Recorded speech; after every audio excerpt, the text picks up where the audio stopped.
예. 지금 이제 여름 성경학교 기간이기 때문에 좀 본당이 좀 알록달록한데 여러분들이 이해해 주시고 오히려 더 기분이 좋죠. 예. 지금 현재 우리 어린이들이 2박 3일 동안 진행이 되는데 하나님께서 또 은혜 속에서 모든 행사들을 잘 치룰 수 있도록 또 해주셨습니다. 어제도 비가 왔는데 추정놀이 수봉공원에 갔을 때는 또 비가 안 왔어요. 그리고 비가 오니까 또 손님들도 별로 없죠. 그래서 우리 아이들이 단독으로 수봉산을 거의 뭐 쓰는 그런 그 시간이 됐습니다. 아무튼 감사를 드리고 너무나도 많은 분들이 수고를 해주셔서 성경학교가 그래도 은혜롭게 잘 진행이 되고 있습니다. 우리 교사 선생님들 수고 많으신데 우리 한 박수로 좀 위로해 주시기 바랍니다. 예, 오늘은 이제 우리 지금까지 7가지 대죄악에 대해서 살펴보고 있는데 오늘은 교만이라는 그 주제로 같이 좀 살펴보겠습니다. 이 교만이라는 것은 우리가 설교를 통해서 상당히 많은 반복을 사실은 하고 있는 주제입니다. 특별히 교만은 이 자신의 상태를 실제 상태보다 높게 더 높이는 것을 우리가 교만이라고 흔히들 말씀을 하고 있습니다. 다른 사람들보다 자기 자신을 낮게 여기는 것, 지읒이 아니라 시옷, 예? 자기 자신을 낮게 여기는 그러한 어떤 그 생각들, 스스로를 굉장히 탁월하다라고 생각을 해요. 자기 자신을 탁월하다라고 생각을 하기 때문에 자기 자신을 다른 사람들 위에다가 놓습니다. 그리고 사람들 사이에서도 자기는 항상 중심에 서야 된다라고 생각을 해요. 왜? 자기는 탁월하니까. 자기가 변방으로 이 끄트머리로다가 몰리는 것에 대해서 용납이 안 됩니다. 이거는 한마디로 사형 선고받은 것 같아요. 유명한 여배우들이 아니면 배우들이 주연급 연기를 하다가 갑자기 그런 주연급 배우들이 공동으로 어떤 영화를 찍었을 때 과연 그 포스터 메인 그 중앙에 누구를 넣느냐, 그리고 이름을 누구를 맨 앞에다가 넣느냐, 이런 것들에 대해서 상당히 민감하다고 그러잖아요. 그래서 항상 주연이었던 사람은 내가 메인에 가야 되고 내가 맨 앞자리에 이름을 넣어야 된다라고 고집을 부리는 거죠. 그런 그 고집들을 조율하기 위해서 아마 중간에서 그런 뭐 매니저나 이런 사람들은 아마 머리가 터질 겁니다. 조금만 양보하면 괜찮을 텐데. 근데 그것을 자기가 한마디로 이제 끝나는 것으로, 연기 인생 끝나는 것처럼 아주 극단적인 생각들을 갖는 경우들이 있습니다. 그 단테의 그 신곡을 지난번에도 말씀을 드렸는데 여기 보면은 교만한 사람은 연옥에서 무거운 바위를 지고 거의 가슴이 땅에 닿을 정도로다가 주저앉아가지고 느릿느릿 걸어가는 모습으로 온갖 고통을 받는 모습으로 그려집니다. 한마디로 이 세상에 살아갈 때에 교만했던 사람들은 머리를 치켜들고 눈을 높이 치켜들고 사람들을 깔아보면서 그렇게 살았던 인생인데 그 카톨릭의 연옥교리에 의하면은 바로 그들은 지옥에 가서 이 가슴팍이 땅에 닿을 정도로다가 낮아져가지고 바위에 짓눌려 고통받으면서 걸어간다. 한마디로 교만이라는 것이 무엇인지를 정확하게 또 짚은 거예요. 교만이 바로 한없이 높아지고자 하는 마음이고 그리고 가슴도 눈도 딱 높아지려는 것인데 바위로 짓눌러가지고 완전히 땅바닥까지 내려가도록, 그래서 기어가도록 느릿느릿 걸어가도록 그렇게 만들어 놓은 것이 교만에 대한 벌이라는 것입니다. 성경은 교만에 대해서 말할 때 자기를 높이는 것으로만 끝나지 않아요. 교만은 자기를 높이는 것으로 끝나지 않고 하나님 없이 자기 힘으로 살아가는 것을 교만이라고 말을 합니다. 여러분들이 내 힘, 내 지혜, 나의 능력만 가지고 살 수 있다는 생각 자체, 그리고 기도 없이 예배 없이 하나님을 의지하는 그러한 삶 없이 살 수 있다라고 생각하는 것 그 자체가 교만이라는 거예요. 성도는 교만을 멀리 볼 필요도 없어요. 기도하지 않는 게 교만입니다. 어떤 프로젝트를 놔두고도 전혀 기도가 없어요. 어떤 계획을 놔두고도 전혀 기도가 없어요. 그 교만이에요.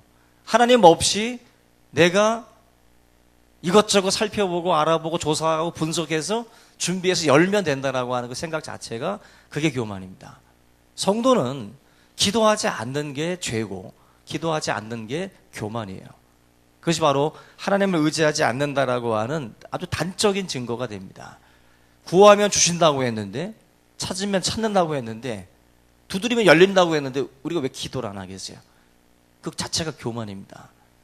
우리 여러분들이 항상 하나님 앞에 엎드리시기 바랍니다. 이 땅에서 하나님 앞에 엎드리면 그날에 하나님께 소리를 높여 주실 줄로 믿습니다. 교만은 바로 자기를 높이는 것이고 하나님 의지하지 않고 자기 힘만 의지하는 것이고 그리고 자기가 중심에 서 있는 거예요. 자기 중심성이 바로 교만의 특징이에요. 언제나 뭐든지 지구는 자기를 중심으로 돌아가야 돼요. 교회도 자기 중심으로 돌아가야 되고 모든 조직이 자기 중심으로 돌아가야 마음이 불편하지 않은 사람, 그 사람이 바로 교만한 사람입니다.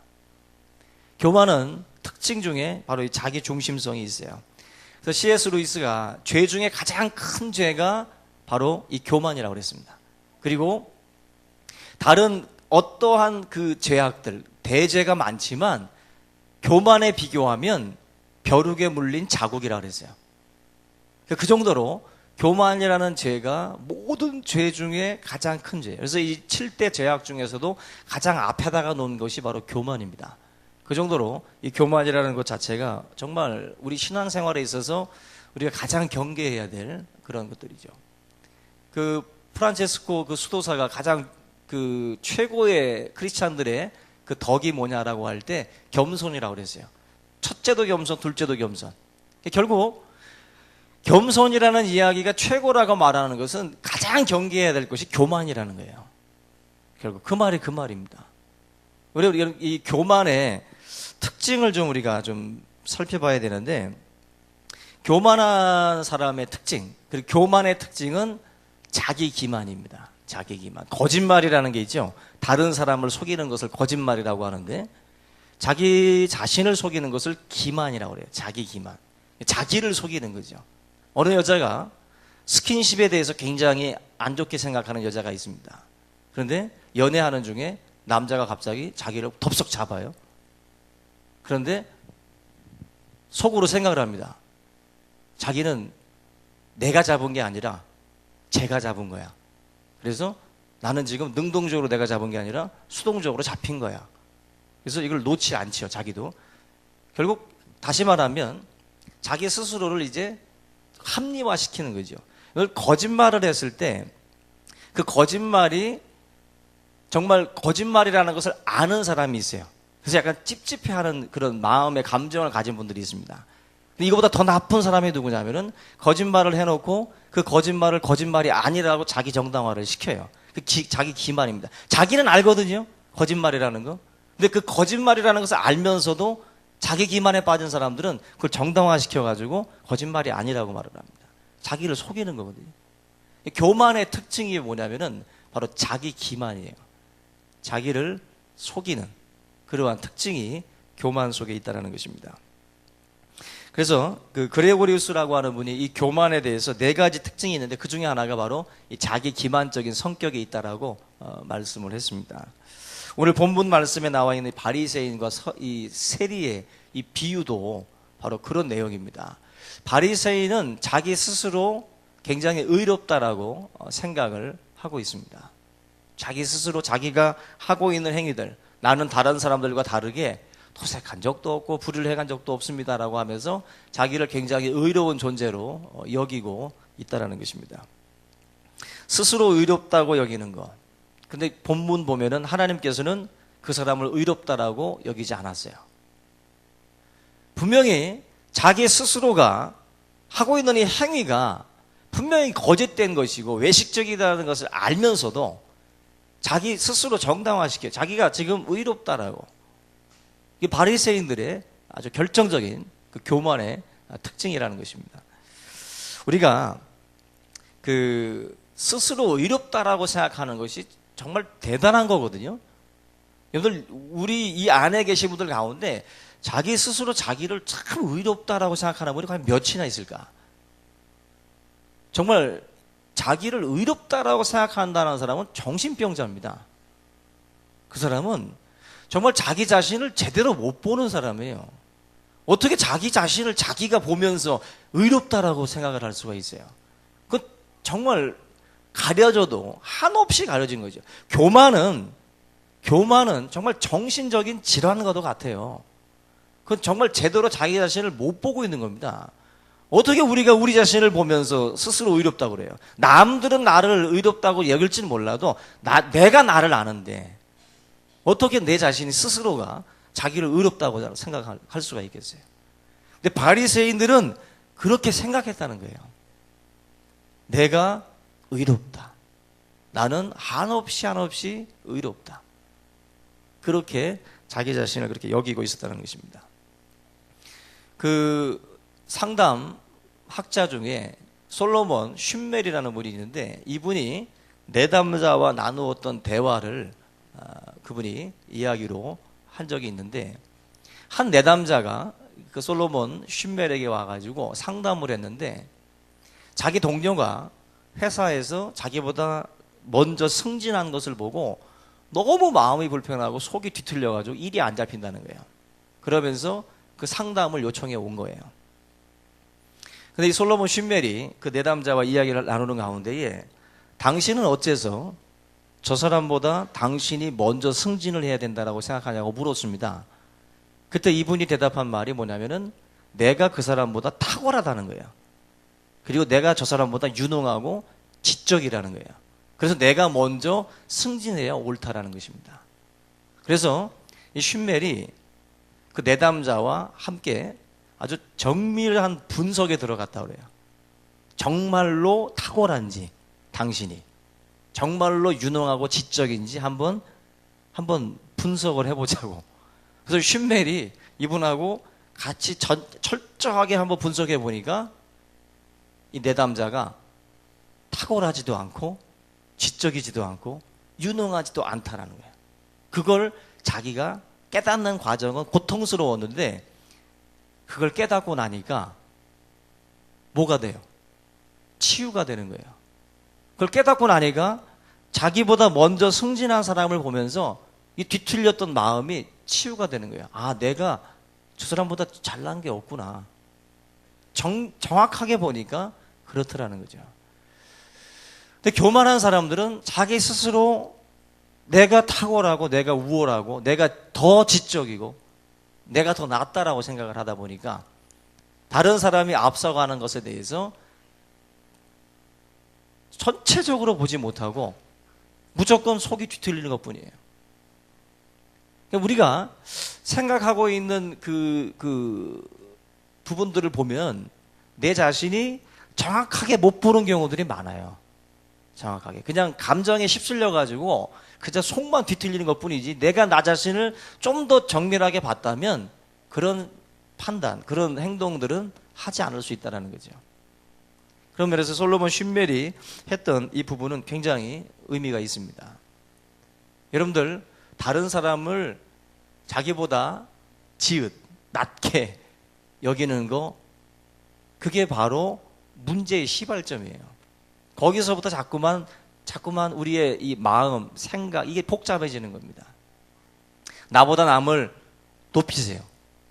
더 낮게 여기세요. 그렇게 할 때 우리의 모든 이 마음의 이 부분들이 치유될 수 있습니다. 결국 우리의 교만이 여러 가지 것들을 불러들여요. 우리 마음속에, 삶 속에.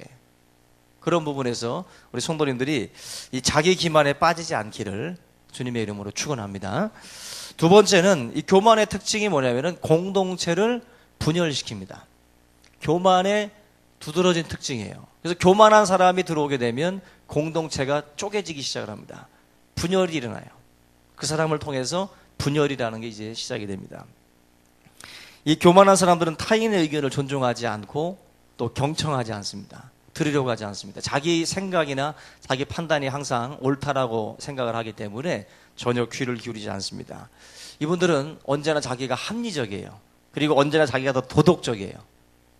그래서 어떠한 사람들의 이야기도 들으려고 하지 않습니다. 이게 굉장히 커다란 그런 그 문제가 아닐 수 없는데, 이런 사람들은 뭐 듣는 신용만 할 뿐이지 정말 듣는 게 아니죠. 교만한 사람들은 그런 부분에서 발전이라는 게 있을 수 없어요. 경청이 없는 사람은 발전이 없습니다. 항상 거기에 머물러 있어요. 근데 경청하는 사람은 뭡니까? 자기를 낮추는 사람이에요. 그리고 듣고 배우는 자입니다. 우리가 모든 걸 다 아는 것 같죠? 아닙니다. 내 자신을 굉장히 높이 보는 사람들은 어느 사람에게서도 배울 게 없어요.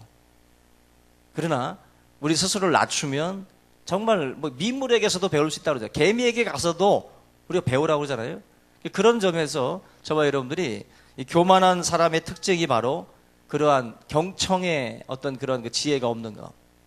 결국 이런 사람들을 통해서 결국 다른 사람들을 낮게 여기니까 조금만 사람이 실수를 해도 그 사람을 사정없이 쥐잡듯이 잡는 거예요. 그리고 막 상처 주는 말을 하고 그로 하여금 마음에 깊은 아픔들을 갖도록 하는 말들을 남긴다는 것입니다.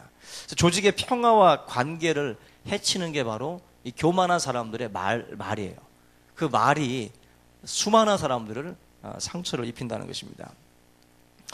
여러분들 그 교만한 분들은요, 그 뭐 꼭 말로만 주는 게 아니라 눈빛으로도 사람을 기분 나쁘게 할 수 있어요. 그죠?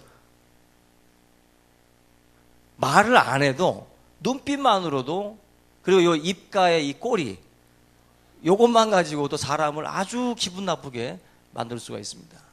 우리 그런 부분에서 우리 스스로가 공동체를 분열시키는 것이 뭘까? 바로 교만이에요. 한 사람 한 사람 죽이는 거예요. 한 사람 한 사람. 그리고 한 사람 한 사람 열의를 죽이고 열정을 죽이고, 그리고 언제나 자기 자신이 중심에 있기 때문에 모든 사람들이 중앙으로 들어오는 것을 용납을 안 합니다. 다 죽이는 거예요. 이것이 교만의 특징이죠. 그 교만, 시기, 탐욕, 나태가 차가운 마음의 죄라고 합니다. 차가운 마음의 죄. 그 다음에 분노, 정욕, 탐식, 이게 바로 뜨거운 마음의 죄라고 하는데, 차가운 마음의 죄와 뜨거운 마음의 죄 중에 더 나쁜 게 뭐냐면은 차가운 마음의 죄라고 그래요. 오늘 우리가 살펴보고 있는 이 교만, 시기, 탐욕, 나태, 바로 이것들이 더 나쁜 죄라는 거죠. 더 나쁜. 왜? 이 죄가 공동체를 분열시키기 때문에. 공동체를 분열시키는 것이 바로 그 네 가지 차가운 마음의 죄가 공동체를 깨버립니다. 여러분들 이 교회 왔을 때 교회가 따뜻해야 돼요. 그죠? 교회가 따뜻하지 않으면 사람들은 다 떠나갑니다. 따뜻한 품속으로 사람들이 몰리잖아요. 난로만 피면 사람이 몰리잖아요. 그죠? 따뜻한 곳이 돼야 사람들이 모이는 거예요. 근데 교만, 시기, 탐욕, 나태, 이런 기질들이 있는 사람들이 모여있는 공동체에 누가 들어가고 싶겠어요? 그 속으로. 공동체는 자연스럽게 쪼개지게 돼 있어요. 이런 사람들을 통해서는. 여러분들, 그렇다고 제가 기왕이면 뜨거운 죄를 지라고 말하는 건 아닙니다. 차가운 마음의 죄에 우리가 여러분들 주의하셔야 돼요. 이것에 사로잡히는 순간 우리 교회 공동체가 파괴될 수 있습니다. 그 다음에 이 교만은요, 모든 죄들이 제거된 뒤에도 남아서 끝까지 버티는 놈이 바로 이 교만이에요.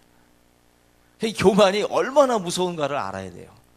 교만은 다른 죄목을 여러분들이 막 다스렸어요. 막 다스려가지고 정복했어. 탐식도 정복하고, 뭐, 나태함도 정복하고 다 정복했어요.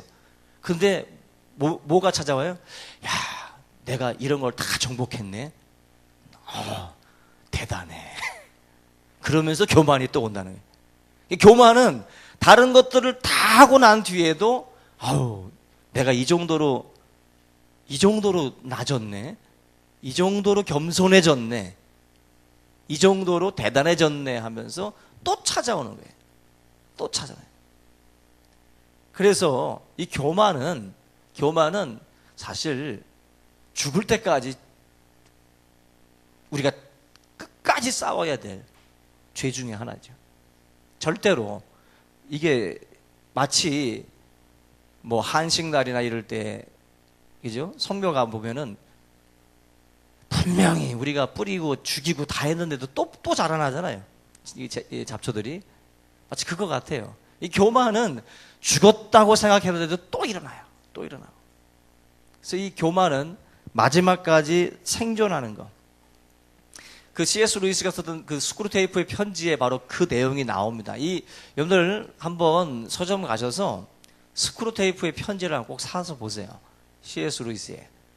거기에 이제 늙은 그 마귀가 나오고 조카 마귀가 나오는데 그 조카 마귀한테 늙은 마귀가 이제 조언을 해주는 거예요. 너가 사람을 다룰 때 어떻게 해야 되는지. 그러면서 이 스크루테이프 편지에 이렇게 나옵니다. 신자가 겸손해지기 시작하면 위기 상황이다. 위기 상황이다. 조카 마귀한테 뭐라고 가르치냐면은 긴급히 대응을 해야 되는데 그 상황에서는 무엇보다도 자기가 겸손해졌다는 사실에 관심을 갖도록 유도해라. 아, 내가 겸손해졌네라는 것에 관심을 갖도록 유도하라는 거예요.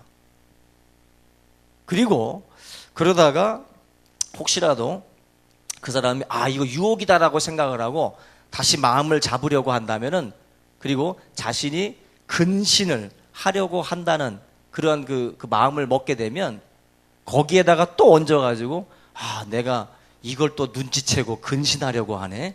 참 대단하네. 하여튼 이놈의 교만은요 끝없이 와요. 40일 금식을 하면 성자가 돼서 내려오는 게 아니라 나는 40일이나 했네.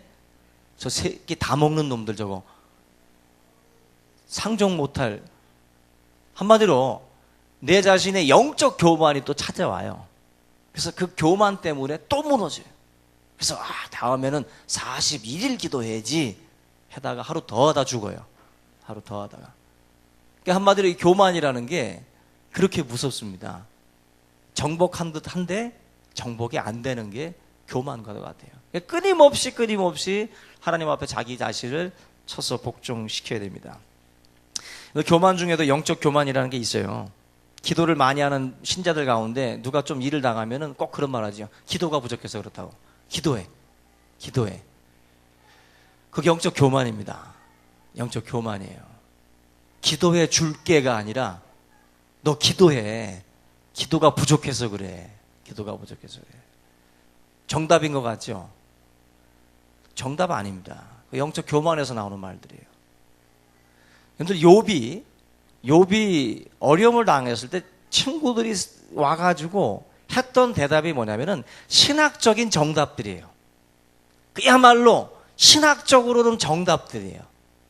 그들이 한 말만 꺼집어 놓고 보면 다 정답이라고. 근데 그 정답인 얘기를 다 들으셨던 하나님이 욥기 42장에 가서 보시면 그 친구들을 다 질책하십니다. 하나님이. 니들 정답을 다 아는 것처럼 다들 떠드는데 정답 아니라는 거예요. 성도들이 보면은요, 교만한 사람들 보면은 자기가 마치 정답을 다 아는 것처럼 답을 해요. 우리가 누군가에게 조언을 해줄 때도 내가 정답이 될 수 없어요. 근데 우리가 정답인 것처럼 얘기할 때가 있습니다. 그 교만입니다. 세상적인 조언도 마찬가지고 영적인 것도 마찬가지예요. 내가 마치 정답을 주는 사람인 것처럼 그렇게 앉아가지고 던져주면 안 돼요. 그럴 수도 있지 않느냐.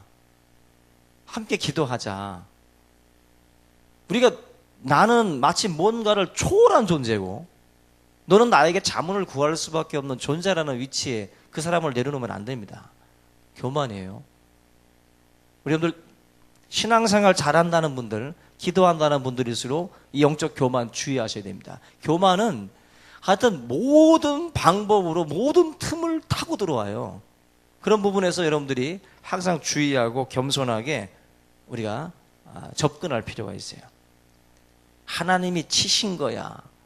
하나님이 뭐 한 거야. 아주 그냥 쉽게 말들을 하는 사람들이 있어요. 영적 교만입니다. 자기 자신은 깨끗하게 살았고 이렇게 살았기 때문에 지금 안 맞고 있다는 거죠. 예? 영적 교만입니다. 하나님께서 하나님의 소관에 달려있는 일들이 있어요.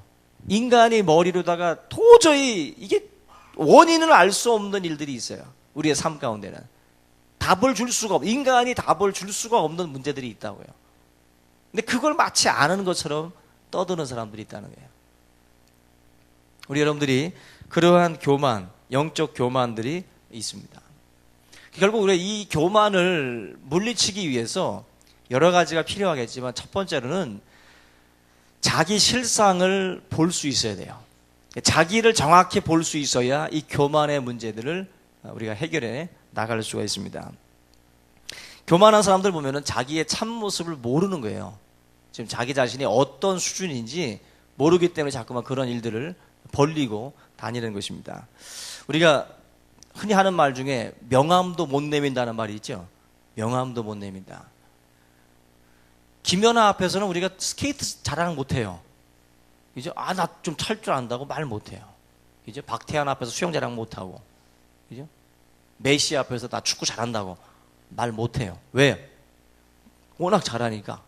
그 사람 앞에 가면 내 수준이 어떤지 알지요.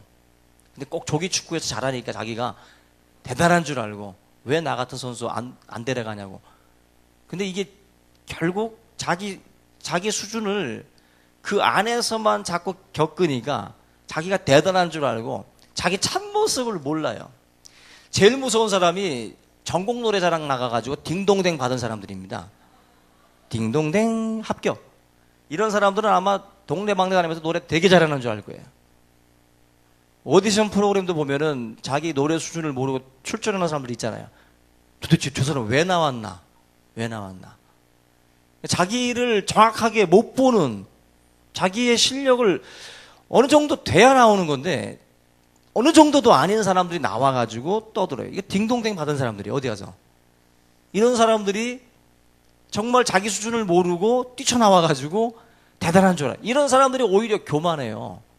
오히려 어중간한 곳에서 딩동댕 받은 사람들이 보면은 교만에 빠집니다. 근데 정말 세계 무대에 나가서 한번 겨뤄본 사람들은 자기를 알잖아요. 우물한 개구리식으로 자기가 본 하늘이 단 줄 알고, 그죠? 자기가 결국 최고인 줄 아는 거예요. 그래서 너무 좁은 경험, 적은 경험, 좁은 식견, 이거 교만에 빠뜨릴 수 있어요. 그래서 좀 넓게 보고, 그죠? 깊이 보는 게 필요합니다. 그래서 뭐 나가도 보고, 외국에도 나가보고, 또 여러 사람들도 만나보고, 그걸 통해서 내 수준을 가늠할 수 있는데, 이 우물 속에서만 자꾸 지지고 볶으니까 보면은요, 작은 교회는 싸움이 없을 것 같잖아요. 몇 명 안 되니까. 아이고, 그 우물도 개굴 소리가 나요. 거기도 싸워요. 큰 교회만 싸우는 게 아니에요. 이 작은 데 있으면 자기들끼리밖에 안 보이니까 자기들끼리 또 잘났다고 싸우는 거예요. 그 개구리들끼리 개굴.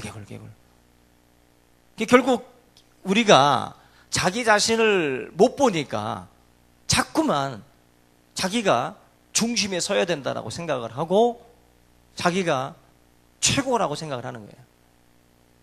우리가 정확하게 나를 보면 이 중심에 내가 쓸 자리가 아니구나. 하나님께서 세워주신 거구나. 그리고 누구든지 또 이 자리를 쓸 수가 있는 것이고, 실상을 자꾸 못 보니까 우리가 자꾸 교만에 빠져가지고 너무 엉뚱한 행동들을 한다는 것입니다. 여러분들 앞으로 하나님의 몸된 교회 안에서도 여러분들이 신앙생활 할 때 주의하셔야 돼요. 자기 자신을 볼 수 있어야 돼요. 베드로와 이사야 보세요. 이사야도 하나님의 거룩함을 보고 난 뒤에 주여 나를 주님의 도구로 써달라고 고백을 하고, 그리고 그 전에 뭐라 그랬어요? 화로다 나여 망하게 되었다 그랬어요. 부정한 자가 하나님의 거룩함을 봤다는 거예요. 그 앞에 떤 거예요, 이사야가. 근데 그 똑같은 일이 누구한테 벌어지냐면 베드로한테 벌어져요. 베드로가 예수님을 만나고 난 뒤에 사시나무 떨듯이 떱니다. 주여 나는 죄인입니다. 나를 떠나소서. 자기들끼리는 뭐 대단한 사람인지 몰랐지만 주님 앞에 딱 서는 순간에 막 통회하고 자복하는 거예요. 그래서 여러분들 예수를 믿는다는 게 뭡니까? 먼저 주님 앞에 통회하고 자복하는 순간이 있어야 돼요. 그래서 막 콧물이 막 땅바닥에 떨어질 때까지 울어야 된다고. 나는 죄인입니다. 나는 추악한 놈입니다. 그래서 이 수도사들이 아침마다 했던 기도 제목 중에 그런 게 있어요. 나는 죄인입니다. 나는 추하고 더러운 죄인입니다. 그러한 그 고백을 항상 날마다 한 거예요. 날마다. 근데 베드로나 이사야가 바로 자기 자신을 본 거예요. 주님 앞에 딱 서는 순간에 내가 이런 놈이구나. 그 더러움을 본 거예요. 마치 빛 한 줄기가 들어오면 막 그 먼지가 보이잖아요. 먼지 보이듯이 주님 만나는 순간에 자기의 그 더러움을 발견하는 거예요. 그래서 교만한 사람은 단적으로 주님 못 만난 거예요. 주님을 모르는 거예요. 주님을 모르니까 한없이 자기가 지금 높아지고 있는 거예요. 주님 만난 사람들은 꼬꾸라지게 돼 있어요. 꼬꾸라지게 돼 있어요. 우리 성도님들 항상 자기 자신의 실상을 정확하게 볼 수 있길 바랍니다. 그래서 성도에게는 뭐가 있어야 되냐면은 두려움이 있어야 돼요. 성도는 주님 앞에 서 있는 두려움이 있어야 된다고. 두려움이 없는 신앙은 신앙도 아니에요. 사랑 좋지요. 사랑도 있어야 되죠. 근데 신앙인에게는 두려움이 있어요. 베드로가 주님 앞에서 떤 것과 같은 두려움. 내 죄를 보니까 안 떨 수가 없는 거예요. 막 드러나니까 자꾸만 주님 앞에 서기만 하면. 두려움이 신앙의 출발이기도 합니다. 두려움이. 우리 성도님들의 삶에 이런 두려움들을 통해서 우리가 새롭게 변화되는 그런 삶이 될 수 있기를 주님의 이름으로 부탁을 드립니다. 여러분들, 우리가 이스라엘 백성들을 보면은 하나님 앞에 그들이 두려워 떨었던 것 중에 하나가 율법이 있어요. 모세 율법을 보면서 자기 자신들을 본 거예요. 실상을. 그래서 하나님 앞에 떨었어요. 이 시대에도 마찬가지예요. 우리가 하나님 앞에서 내 실상을 발견할 수 있는 지점이 어디냐면은 하나님 말씀이에요. 이걸 봐야 내 실상을 볼 수 있어요. 실상을. 그걸 봐야 내가 죄인인 줄 알아요. 그래서 여러분들 끊임없이 말씀 보셔야 되고 끊임없이 말씀 들어야 돼요. 그래서 그걸 통해서 내 자신의 정체, 어디에 서 있는지를 우리가 발견하셔야 돼요. 그때 우리 스스로가 교만해지지 않고 계속해서 섬기는 자리로 주님이 걸어가셨던 그 길로 우리도 따라 걸어가게 될 줄로 믿습니다. 마지막으로 여러분들 이 교만을 물리치기 위해서 반드시 해야 될 게 뭐냐면 공동체 훈련입니다. 이 공동체 훈련이 왜 필요하냐면은 자기만의 방식들이 있어요, 우리는. 근데 이 공동체 안에 들어오게 되면 자기만의 방식을 내려놓고 공동체의 규율과 질서에 내 자신을 집어넣는 거예요. 그래서 지난번에 말씀드린 것처럼 독창도 중요하지만 합창도 굉장히 중요해요. 자기 목소리만 내는 게 아니라 같이 더불어 가는 거잖아요. 공동체예요, 이게 합창도. 마찬가지로 이 교회 공동체 안에서 나 자신을 훈련시키셔야 돼요. 내가 내 방에서 내가 살 때는 내가 눕고 싶으면 눕고 먹고 싶은 거 내가 먹고 싶은 거 먹으면 되는 거예요. 내가 매운 거 싫고 내 싱거운 거 좋아하면 싱거운 거 먹으면 되는 거예요. 공동체는 달라요. 공동체는 같은 공간 안에서 우리가 훈련을 통해서 내 자신의 것, 자기만의 삶을 우리의 삶으로 바꿔나가는 거예요. 그게 공동체입니다. 그래서 이 공동체 훈련 받지 아니하고 공동체라고 하는 이 훈련을 시도하는 분들은 사실 우리 스스로의 이 교만이라든지 이런 부분들에 대해서 우리가 다스릴 방법이 없어요. 다스릴 방법이. 공동체를 통해서 다른 사람을 인정하고 다른 사람의 것을 또 받아들이고, 그죠? 뭔가 다른 사람과 맞춰가는 게 공동체예요. 맞춰가는 게. 교만한 사람은 맞춰갈 수가 없어요. 맞춰간다는 것 자체가 우리가 겸손해지는 훈련을 받는 거예요. 그래서 우리 교회 안에서 여러분들 이거 굉장히 중요한 겁니다. 이 교회 공동체 우리가 같이 생활하는 거, 우리 어린이들이 이번에 여름 성경학교도 하잖아요. 같이 2박 3일 자고 먹고 했어요.